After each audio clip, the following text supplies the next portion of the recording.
After malinis yung pressurize yung yung droplet, kailangan natin ng mold control. Spray natin ng mold control para hindi siya dikitan kaagad ng mga molds and case. Alright, pawis pa.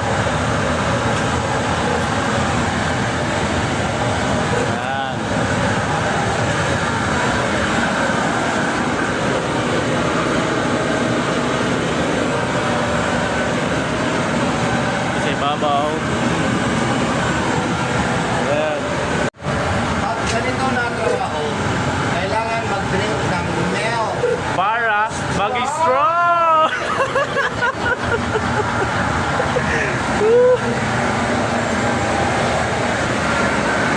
Guys, ito pala yung everyday routine namin. Mag-preventive maintenance ng air handling unit. Pagka hindi kami duty sa Gali and Pax.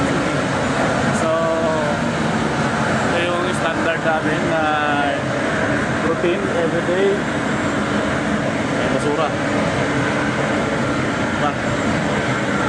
So, ngayon, iisa na lang yung evaporator.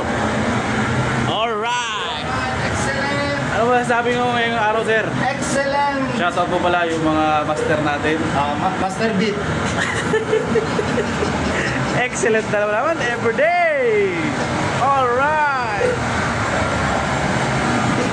Eh, yung mga ginagawa namin pag wala kaming duty on Gali and Max duty. Mga guest cabin. Ngayon, ito yung routine namin. Ginagawa namin. Naglilinis ng air handling unit. Alright, that's all for today's video.